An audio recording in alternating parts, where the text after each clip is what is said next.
How you doing, guys, and welcome to another Dark Souls 2 video where I'll be offering my tips and strategies on all the bosses. In this video I'll be taking on 5 different bosses because, as I've said before, this Dark Souls game has more bosses than any other and I want to get through them. So the first boss I'll be taking on in my video is Flexile Sentry, who, as you can see, the front guy is holding a pair of clubs and the back guy, who's holding some swords, is stuck to the other guy's ass. Which does make me wonder, when one of them wants to take a shit, where does it come out of? Does it come out the opposite guy's mouth? Because if so, I thought that this was fucking Dark Souls, not the human centipede. What the fuck is this? Anyway, I'm going off topic. The first piece of advice that I can give to anyone facing this boss is always try and stay in front of a guy with the clubs. The reason being is because his moves are a lot slower and he only really has 2 moves, a sort of swiping move across and a slam move down, and that's pretty much it. And like I said, they're very slow, very easy to take on. The guy with the swords is a lot quicker, so if you want an easier time, deal with a guy with the clubs. My second piece of advice is try and get this fight over with as quick as you can, because as you can see, there's water in the area and this water does slowly rise. So the longer the fight goes on, the more the water rises and it will slow down your movements. But anyway, if you stick to those tips, you'll have that fight in no time.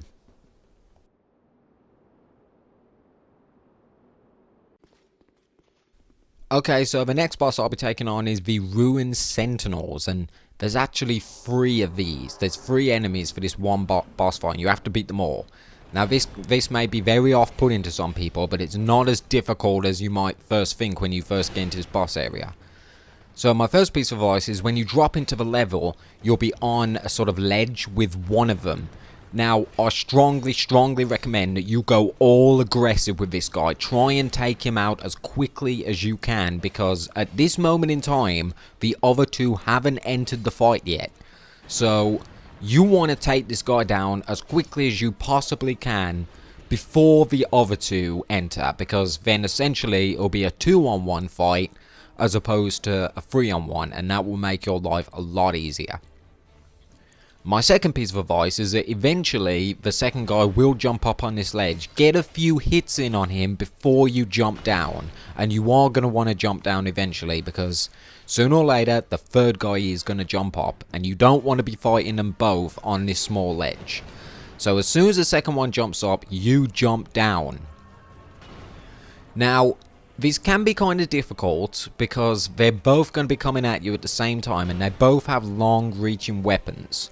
So the best advice I have is to try and bait their attacks. Get close enough to them that they'll swing their weapon and then quickly back off before it connects.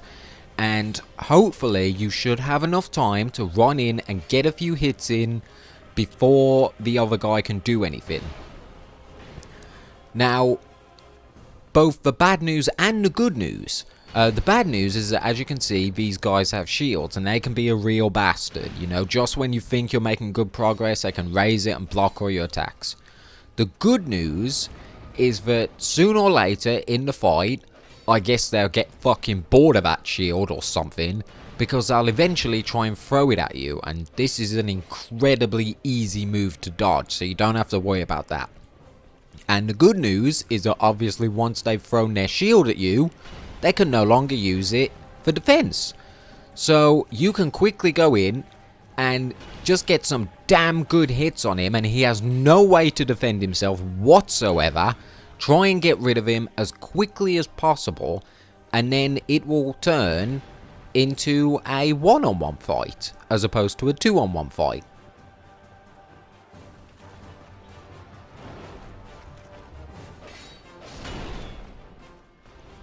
And that's pretty much all the tips and strategies you need for this fight, because 1-on-1, these guys are nothing. These guys are pushovers. I mean, if you're careless like I just was and you get greedy with your hits, yes, they may clip you, but 1-on-1, they're not exactly strong, and it's not like they've got loads of health either. So if you taken down the first 2, then 1-on-1 you should have absolutely no trouble.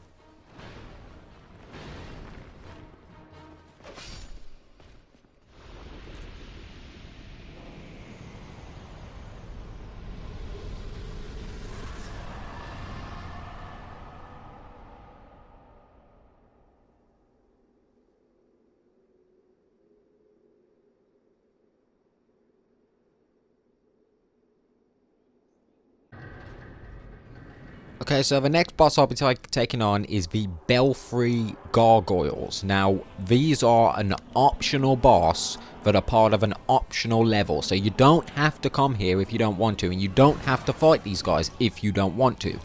However, I do strongly recommend that you do. These gargoyles are from a level called Belfry Luna.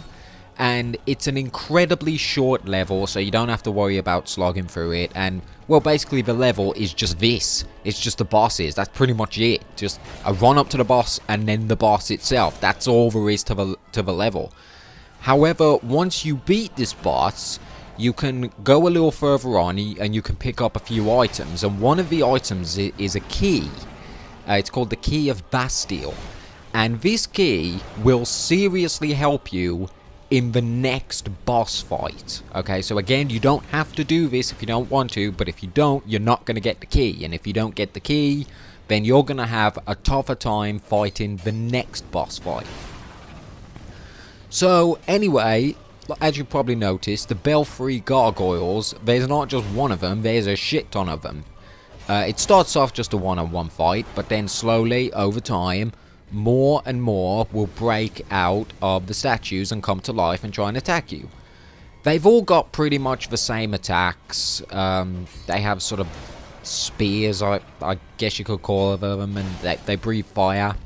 One-on-one, they're not that strong at all, and they don't really have much health. I guess the problem is, again, they do tend to gang up on you. So, the best piece of advice I can give people is try and take them out as quickly as you can, because essentially, as I said, more and more will keep joining the fight. So if you can take one of them out before another one shows up, then eventually you're not going to get overrun and overwhelmed, and that's kind of what you want. My next piece of advice would be don't stay too close to them for too long, you know, for two reasons. The first reason is because they can jump up in the air and do this flame attack right here, which does do a decent amount of damage.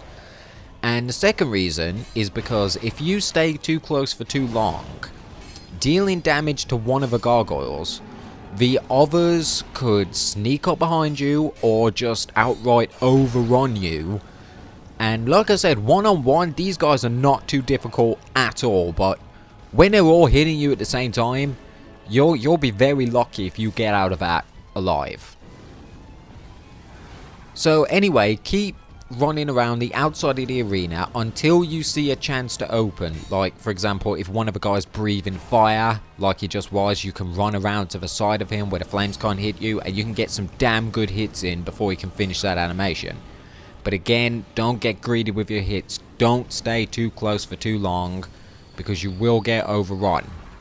Try and focus on one at a time. So if you're hitting one gargoyle, for example, try and stay focused on that one until he's dead. Then you can move on to another one, and so on and so forth.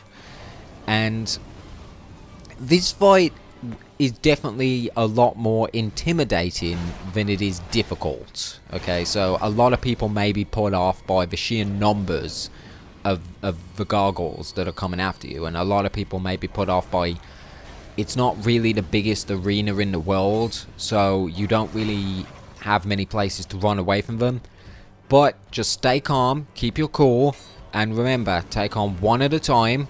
Don't stay too close for too long, and circle around the edges until you see the perfect chance to pick one up. That fire move is a perfect example. While they're doing it, roll to the side, either get some hits in on the side or just run behind them, and you can get some damn good hits in while they're doing their fire breathing animation, and they can't do anything about it.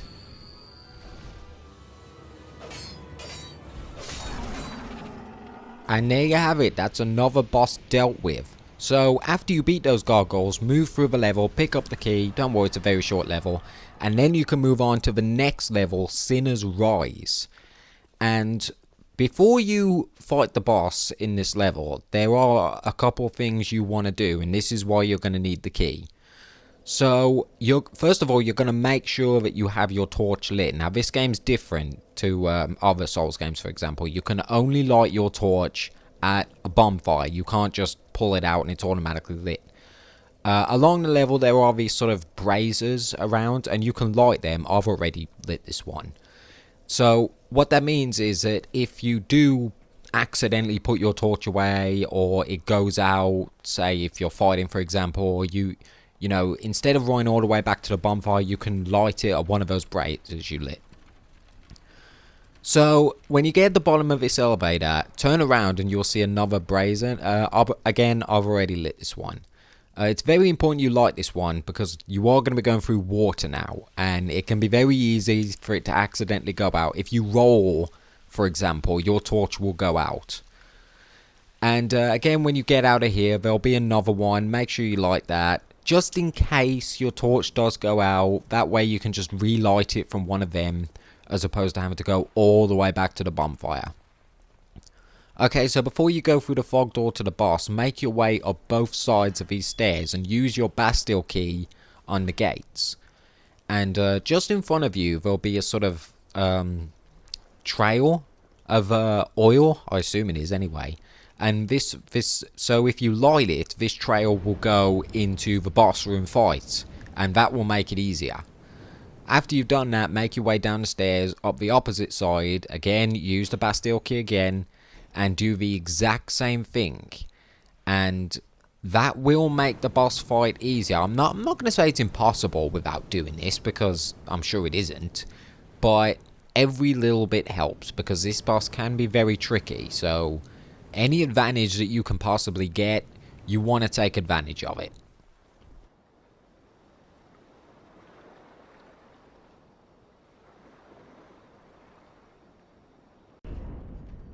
Okay, so when you first get in the room, you'll notice 2 fire lamps on the ceiling are lit on both sides of the room. Basically, you did that. So if you hadn't have done that, for example, if you hadn't have got the Bastille key, if you hadn't have lit the oil, essentially this room would be completely dark. And this guy moves fast and he hits hard, so you definitely need to keep an eye on him. Basically, you can see to the right how dark it is. If you hadn't lit those torches, the entire room would be that shade of darkness. So you definitely want to make sure you do that before you come and face him. So with this guy, he's got a huge sword, very long reach. The best piece of advice I can give people is that when he swings towards you, roll towards him. Okay, roll towards him and through his sword. Just like that. So that while he's still doing his animation, not only will you have bypassed his attack, but you'll also be behind him, and you can get some damn good hits in before he can recover. The second major move that he has is a sort of, he jumps up into the air and stabs into the ground. Again, this is a perfect chance, so just roll forward, dive in through that move, and again, you'll be behind him, and he spends about 2, maybe 3 seconds time recovering, and that'll give you a perfect chance to get some hits in. So remember, when he's jumping, roll towards and you'll bypass his attack. And remember, just like that, just like you just saw, when he swings his sword, instead of rolling away or to the side, if you roll towards him and through his sword, not only will you completely bypass his attack, but you'll also be behind him, and you can get some damn good hits in. And you can see yourself how dark it is back here, compared to out here, how bright it is. So, yeah, that's the biggest advice I can give people. Make sure those torches are lit, and when he attacks, roll forward through his sword. Don't roll away, roll forward.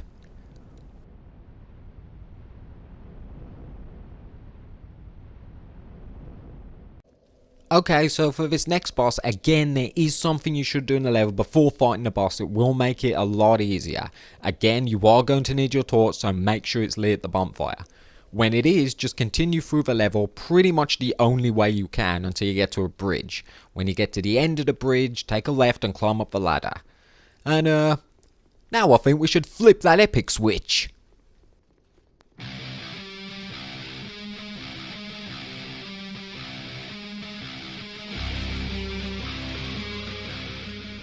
When you climb up the ladder, turn around and make your way outside towards a windmill. Now, I've already done this, but basically you can burn this windmill with your torch. I've already done it. Make sure you do that before you move on and fight the boss. It will make it a shit ton easier. Okay, so with that done and out of the way with, now you can go forward and fight the boss, who, as you can see, is a fucking Gorgon. Cause, you know, why not? I'll tell you why fucking not. Because this isn't a Greek mythology game, that's why not. Doesn't make any sense. Anyway, you'll notice the outside of the arena there's what looks like water. Well, that isn't water, that's poison, okay? And if you spend too long in there, your health will slowly drain. Not only that, but when she gets in the poison, it will actually heal her. Now, the reason you should have burnt that windmill is because if you hadn't have done that, then everywhere would be covered in poison. Not just that outer ring, but the entire platform. Basically, you'll be knee deep in a puddle of poison right now, which basically means that while you're trying to fight her, not only will your health continue to go down, but her health will continue to go up, which will make this fight 10 times harder. And basically, the only tips I can give people for this fight is make sure you do that before you come and fight her. After that, it pretty much becomes an easy fight. She doesn't really have any moves at all. Again, when she's swinging her spear, just roll forward through it, just like you did the last boss. She does have a few magic moves with her head. She sort of shoots magic at you. These can hit hard, but they're nothing major. When she throws her head in the middle, like she did earlier, roll back, because that will create an area of effect attack. Wait till she jumps in the middle to grab her head, and then you can get some hits in. And that's pretty much it. That's all the advice I can give. Make sure you clear the room of poison before you fight her. When she swings with her spear, roll through it, and when she throws her head in the middle of the arena, roll back. And you'll have this fight done in no time. So, anyway guys, I'm going to end the video here. I hope these tips helped you out, and I'll see you next time.